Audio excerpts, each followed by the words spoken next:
لله رب العالمين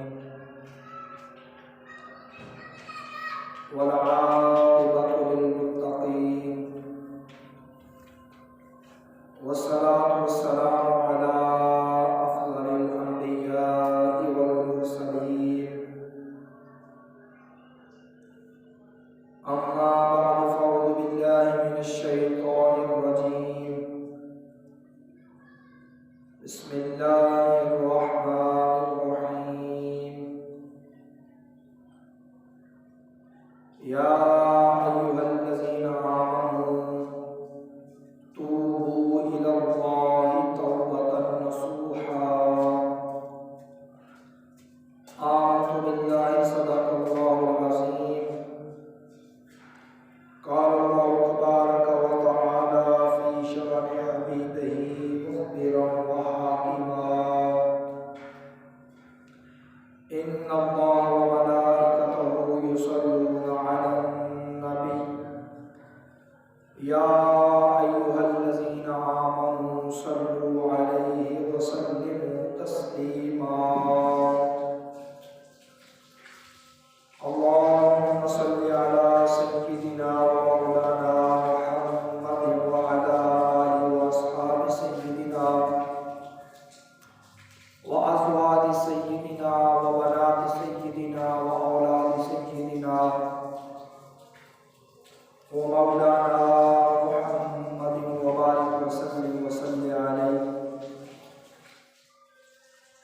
يا صاحب الجمال ويا سيد البشر من وجهك المنير لقد نور القمر لا يمكن الثناء كما كان حقه بعد خدا بزرگ توئی قصہ مختصر الصلاة والسلام عليك يا رسول الله وعلى آلك وأصحابك يا سيدي يا نبي الله الصلاة والسلام عليك يا سيدي يا محبوب رب العالمين وعلى آلك وأصحابك يا سيدي يا رحمة للعالمين نہایت واجب القدر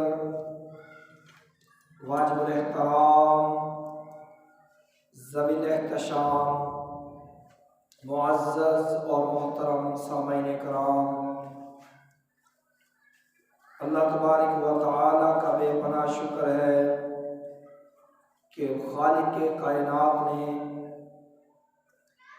آپ کو اور مجھے ہم سب کو مسجد میں آنے کی توفیق عطا فرمائی، اور اس بات پر بھی ہم اللہ کا شکر ادا کرتے ہیں کہ اس خالق نے، اس مالک نے آپ کو اور مجھے ہم سب کو مسلمان ہونے کے ساتھ ساتھ مسلمانوں کے ایسے گروہ میں پیدا فرمایا ہے جو سب کا با ادب ہے، کسی کا بے ادب نہیں۔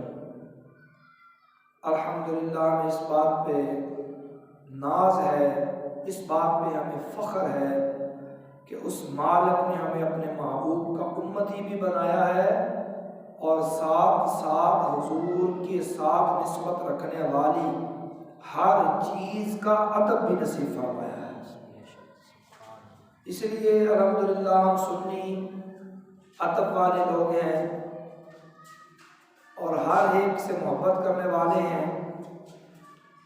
اس بات پہ ہم اللہ کا لاکھ لاکھ شکر ادا کرتے ہیں کہ اس خالق نے اپنے پیارے حبیب کا صدقہ ہمیں بے ادبوں کی صف سے دور رکھا ہے، اور دعا بھی یہی ہے کہ ہمیشہ جب تک ہماری زندگی ہے اللہ تعالی ہمیں اور ہماری نسلوں کو حضور کا با ادب، حضور کی آل کا با ادب، حضور کے اصحاب کا اور اولیاء کاملین کا ادب نصیب فرمائے۔ میں آج جو سبق یاد کر کے آیا ہوں وہ موضوع ہے توبہ کی فضیلت اور اس کی برکات۔ دعا فرمائیں کہ خالق کائنات میری زبان پر کلمت الحق جاری فرمائے اور ہم سب کو سچے دل کے ساتھ اللہ کے حضور توبہ اور قائل ہونے کی توفیق عطا فرمائے۔ ایک حدیث شریف سے میں اپنی گفتگو کا آغاز کرنا چاہوں گا۔ نبی کریم صلی اللہ علیہ وآلہ وسلم نے ارشاد فرمایا، من صلی علی واحدۃ صلی اللہ علیہ عشرہ۔ حضور فرماتے ہیں کہ جو بندہ میری ذات پر ایک مرتبہ درود پڑھتا ہے، اللہ تعالیٰ اس بندے کے اوپر 10 مرتبہ اپنی رحمت نازل فرماتا ہے۔ سبحان اللہ۔ کثرت اور محبت اور شوق کے ساتھ حضور کی ذات پر درود پڑھا کریں۔ اللہ تعالیٰ مجھے، آپ کو، ہم سب کو عمل کی توفیق عطا فرمائے۔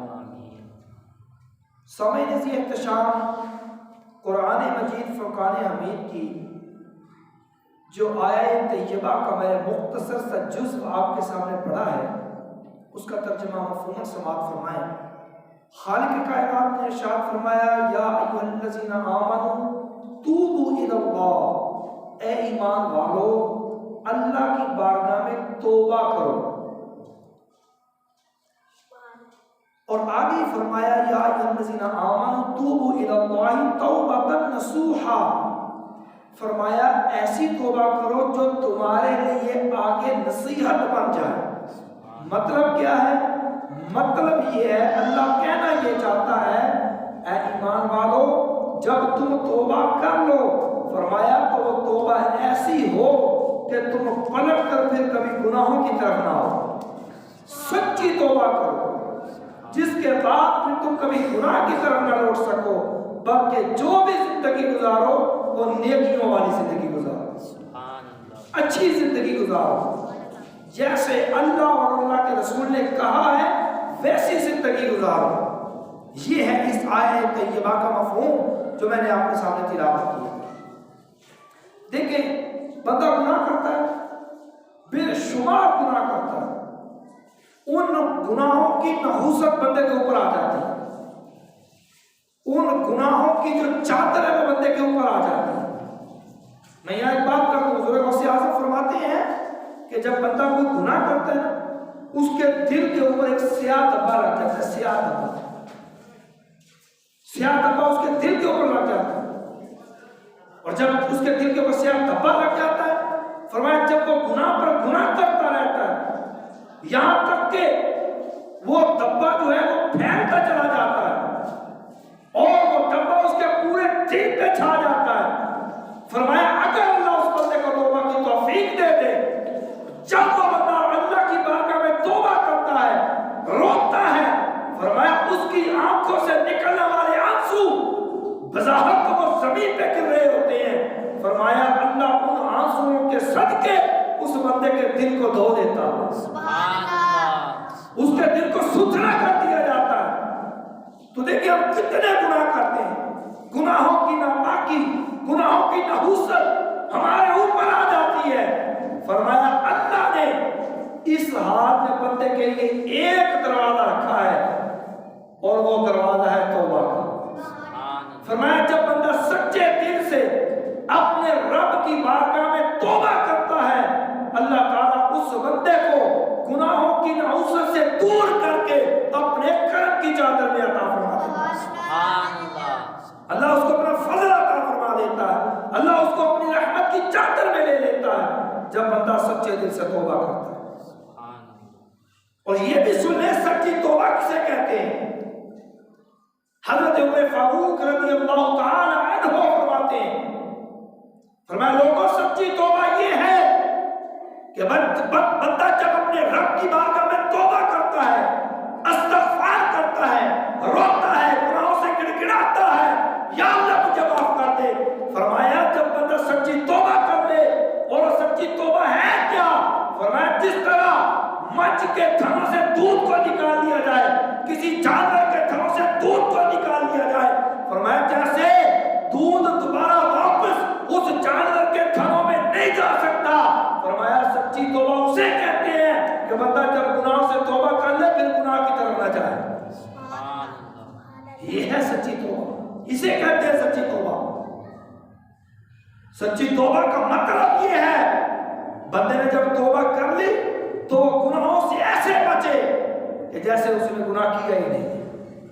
نبی کریم رؤوف الرحیم صلی اللہ علیہ وسلم نے ارشاد فرمایا جب بندہ توبہ کرتا ہے سچی توبہ کرتا ہے دل سے توبہ کرتا ہے اپنے گناہوں پہ شرمندہ ہوتا ہے روکتا ہے اللہ کی بارگاہ فرمایا پھر پتہ کیا ہوتا ہے اللہ تعالیٰ اس کے گناہوں کو معاف فرما دیتا ہے. اللہ اس کے گناہوں کو معاف فرما دیتا ہے اور فرمایا اس کے جو گناہ ہوتے ہیں اللہ ان گناہوں کو نیکیوں میں بدل دیتا ہے. فَأُولَٰئِكَ يُبَدِّلُ اللَّهُ سَيِّئَاتِهِمْ حَسَنَاتٍ. اللہ کا قرآن فرماتا ہے اللہ فرماتا ہے میں اس کی گناہوں کو اس کی خطاؤں کو معاف بھی کر دیتا ہوں بلکہ نیکیوں میں بدل دیتا ہوں. سبحان اللہ. فقط یہ نہیں کہ بندے نے توبہ کی تو گناہ معاف ہو گئے اور بدلے میں کچھ نہ ملا. فرمایا جتنی خطائیں ہوتی ہیں اللہ تعالیٰ اپنے فضل سے اپنے کرم سے ان خطاؤں کو ان گناہوں کو اپنی نیکیوں میں بدل دیتا ہے. سبحان اللہ. تو اس لیے میرے پیارے بھائیو اللہ کے حضور توبہ کریں اللہ کے حضور گڑ گڑا کر روئے. حضور نے فرمایا لوگوں یہ جو رجب ہے رجب کا مہینہ فرمائے یہ جسم کی صفائی کا مہینہ اس سے جسم صاف ہوتا ہے اپنے جسم کو صاف کرو. فرمایا جو شعبان کا مہینہ ہے فرمایا یہ دل کی صفائی کا مہینہ ہے. سبحان اللہ. میں آپ کو بتا چکا کہ دل کی صفائی کیسے ہونی ہے. دل کی صفائی ہونی ہے اللہ کے حضور توبہ کرنے سے. دل کی صفائی ہونی ہے اللہ کے حضور رونے سے.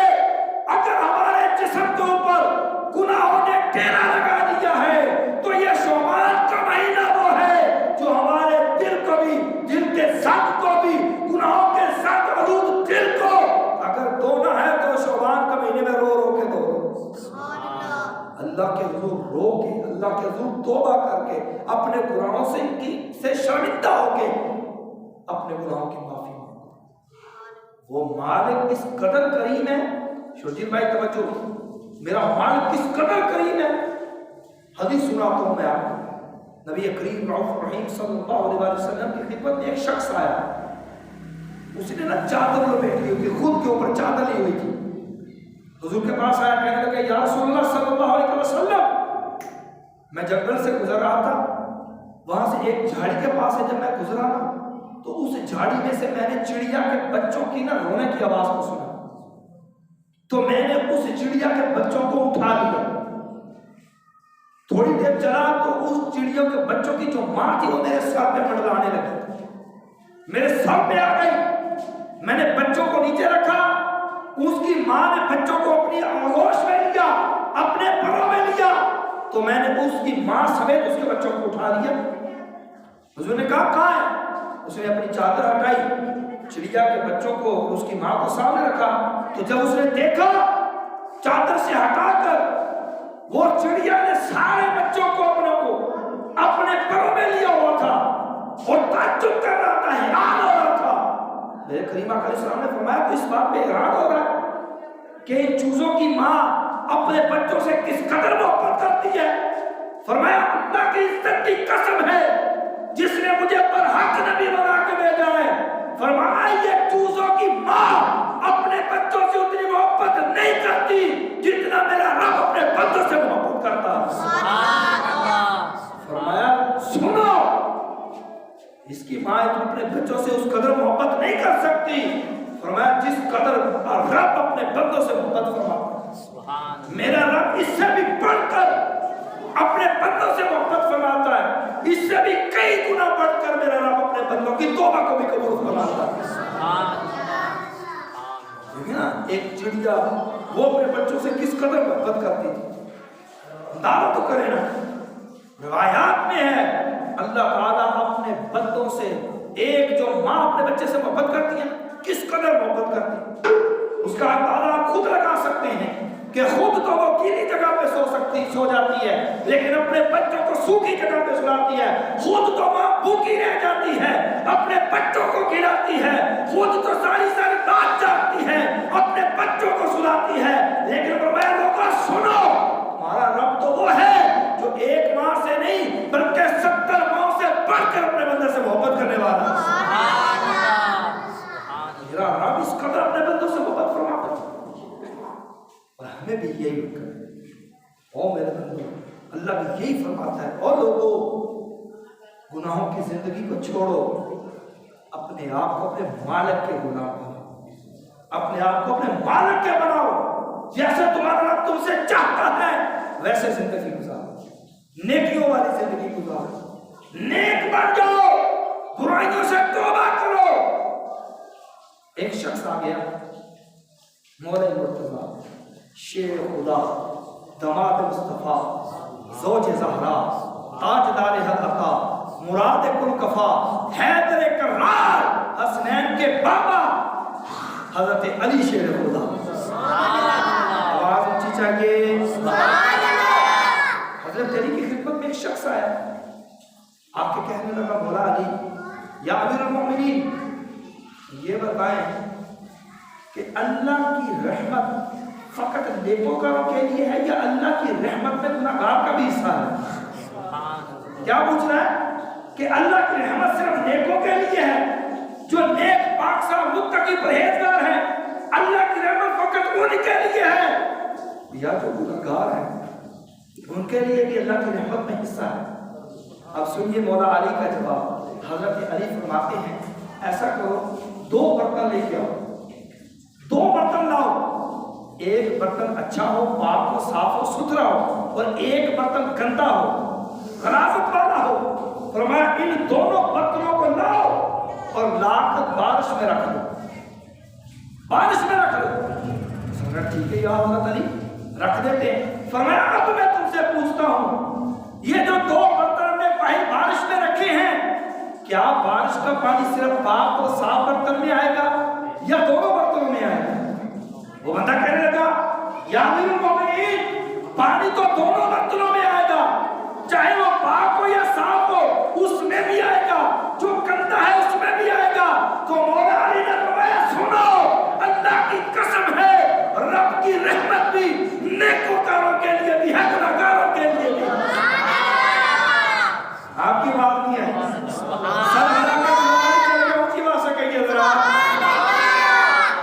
اللہ کی رحمت صرف نیک لوگوں کے لیے نہیں ہے بلکہ فرمایا اس کی رحمت تو گناہگاروں کے لیے بھی ہے وہ مالک جو ہے وہ تو چاہتا یہ ہے کہ میرے بندے مجھ سے معافی مانگے جب میرے بندے مجھ سے معافی طلب کریں گے میں رب انہیں معاف بھی کر دوں گا بلکہ ان خطاؤں پہ انہیں اجر بھی عطا فرما دوں گا تو سمجھ آ رہی ہے کہ کوئی نہیں آپ کو تو یہ ہے شان میرے مالک کریم کی کوئی بندہ معافی مانگے تو صحیح کوئی بندہ اپنے رب کی بارگاہ میں گھڑ گھڑائے تو صحیح خدا کی عزت کی قسم اللہ تبارک و تعالیٰ کو اپنے بندے سے کس قدر محبت ہے نبی کریم رؤوف رحیم صلی اللہ علیہ وسلم نے ارشاد فرمایا لوگوں اللہ کی بارگاہ میں کوئی آواز اتنی پسند نہیں ہے جس قدر گناہوں سے توبہ کرنے والے بندے کی اللہ کو آواز پسند ہے تو میں گناہگار بندہ جب اپنے رب کی بارگاہ میں توبہ کرتا ہے روتا ہے گڑگڑاتا ہے اللہ کی بارگاہ میں اپنی مناجات پیش کرتا ہے معافی مانگتا ہے اللہ فرماتا ہے میرے بندے مجھے تیرا بولنا بڑا پسند آ گیا اللہ فرماتے ہیں میرے بندے تو مجھ سے مانگ تو جو مانگے گا تو جو سوال کرے گا اپنے رب سے سوال کر تیرا رب تجھے عطا فرما دے گا اللہ کو سب سے زیادہ جو آواز پسند ہے وہ گناہگار بندے کی وہ آواز پسند ہے جب وہ اپنے رب سے توبہ کرتا ہے تو آج کا ہمارا سبق بھی یہی ہے اپنے رب کی بارگاہ میں توبہ کرنا اور کس انداز میں کرنا ایسی توبہ کرنا کہ جس کے بعد بندہ گناہوں کی طرف لوٹ کرنا چاہے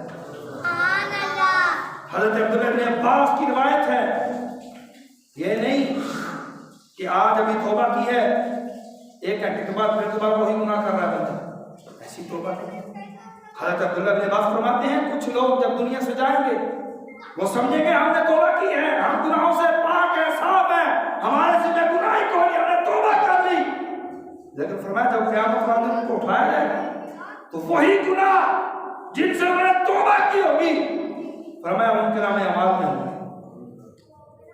کہے گا باری تعالیٰ میں نے تو توبہ کی. اللہ فرمائے گا تو نے کیسی توبہ کی تھی؟ ایک لمحے تو نے توبہ کی، اگلے لمحے تو نے پھر اسی گناہ کو کیا، پھر توبہ کی، پھر اسی گناہ کو کیا. حضور فرماتے ہیں جو اللہ کے ساتھ ایسا کرے گویا کہ وہ اپنے رب سے مذاق کر رہا. جھوٹ بھی بولی جاوے، ملاوٹ بھی بندہ کری جاوے، دھوکا بھی دے جاوے، یا اللہ میں معاف کر، گاہک آ گیا پھر ملاوٹ، یا اللہ میں معاف کر دی، پھر کوئی اور گاہک آ گیا پھر ملاوٹ. یہ توبہ نہیں.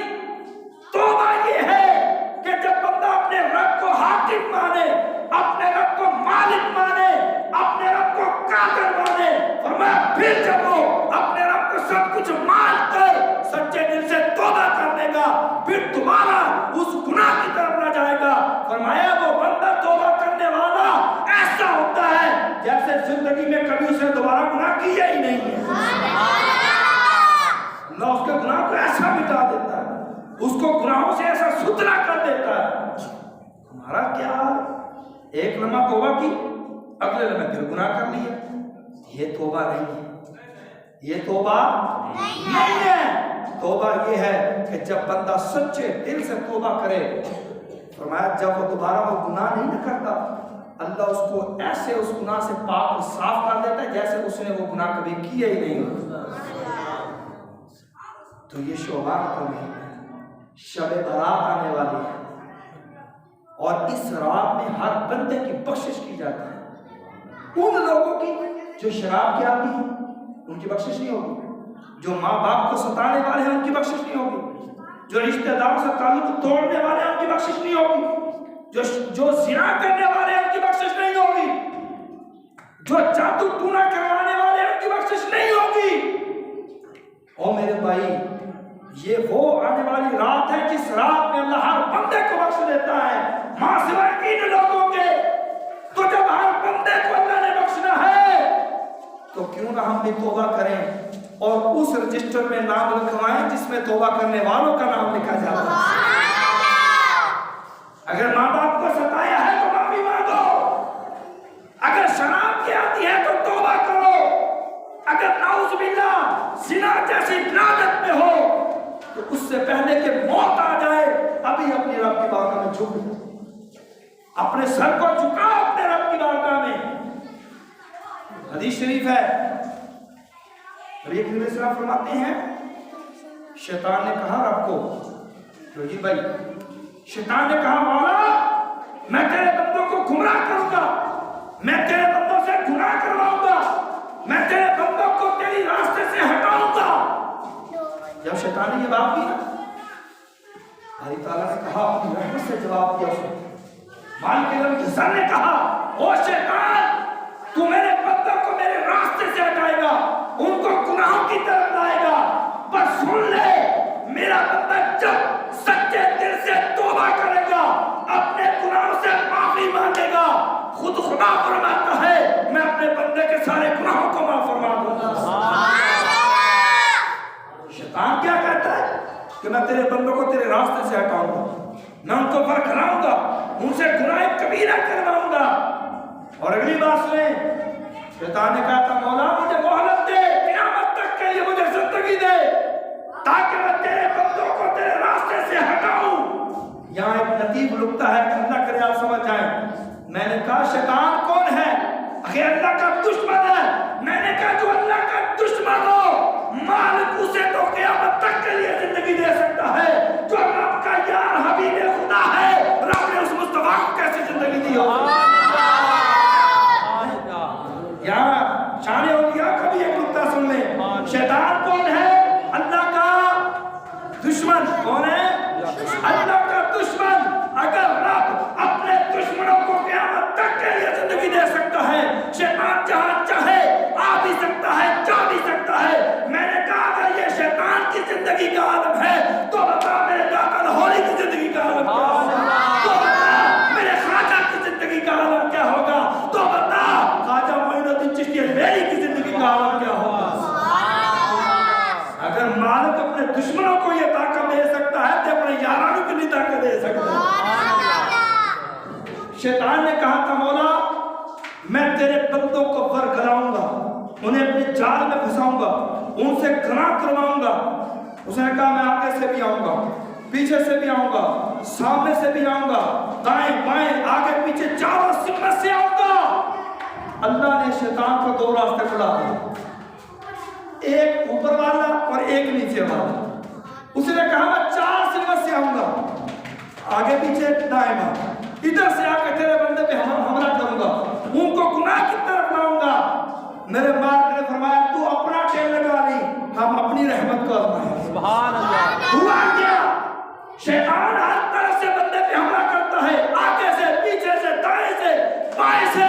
فرمایا بندہ میرا گناہ کرنے کے بعد جب ہاتھ اٹھا کے معافی مانگے گا میں رب اپنے بندے کو بخش دوں گا۔ سبحان اللہ۔ فرمایا میرا بندہ گناہ کرنے کے بعد جب اپنے سر کو جھکائے گا، فرمایا وہ سر سجدے میں پاک میں رکھے گا، میں رب اس کے گناہوں کو پہلے معاف کروں گا۔ سبحان اللہ۔ یہ ہے میرا مالک۔ شیطان اپنا ٹیل لائی جاوے، وہ اپنا زور لائی جاوے، اسی رب کو دی رحمت مانگ دے رہے۔ سبحان اللہ۔ تو یہ ہے میرے پیارے بھائی سچی توبہ کہ اللہ کے حضور گر کھڑائے، اللہ کے حضور روئے۔ احیاء العلوم کے امام غزالی نے ایک بڑی پیاری حدیث لکھی ہے۔ نبی کریم علیہ السلام نے فرمایا قیامت والے دن ایک شخص کو کے لیے حکم ہوگا کہ اس بندے کو جہنم میں پھینک دیں۔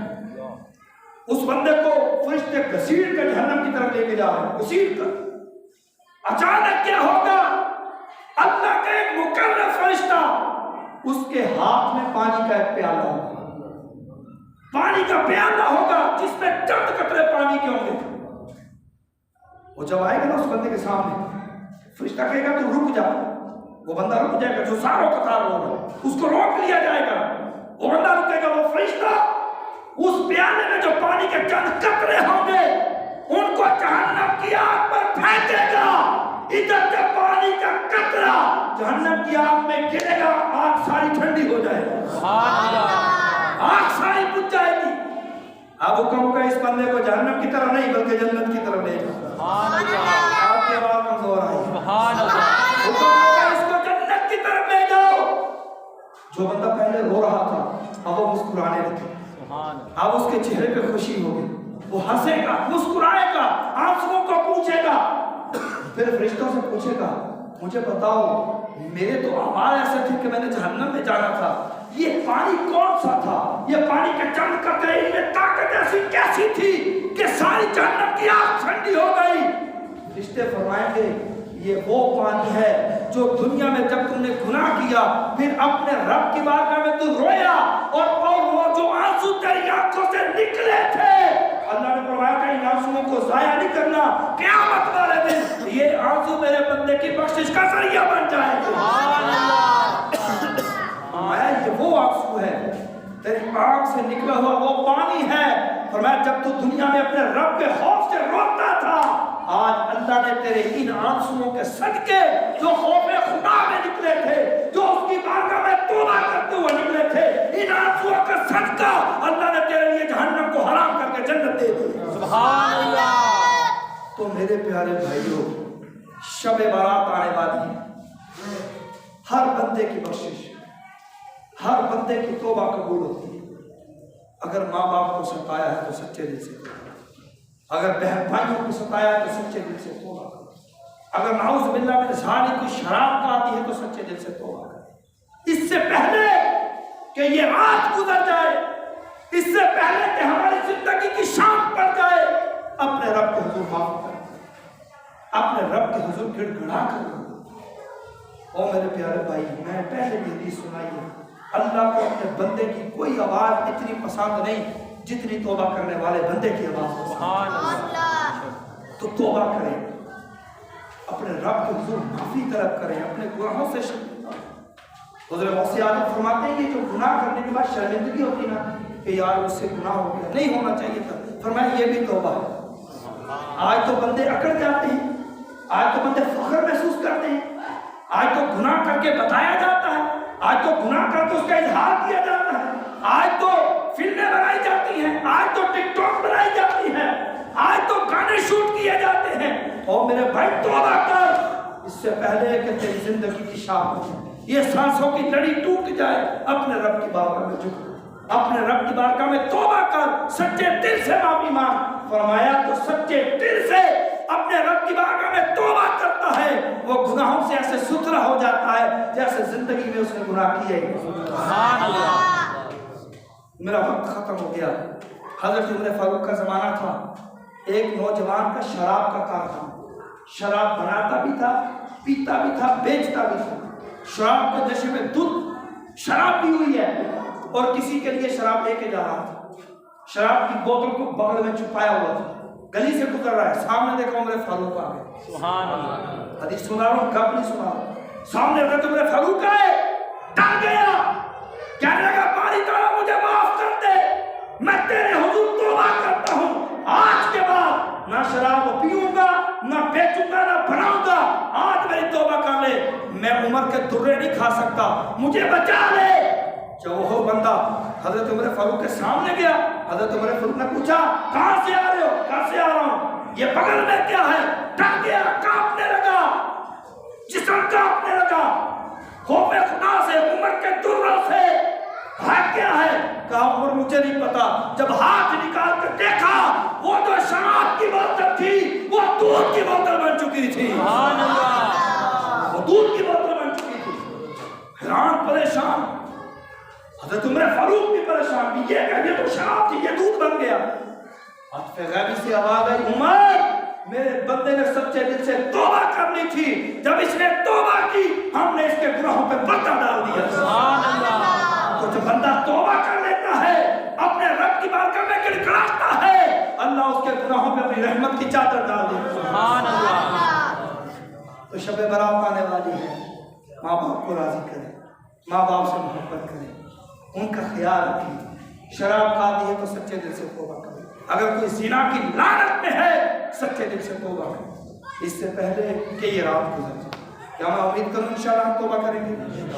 اپنے گناہوں پہ شرمندگی یہ بھی توبہ۔ اللہ تعالیٰ مجھے آپ کو ہم سب کو عمل کی توفیق دے۔ آمین۔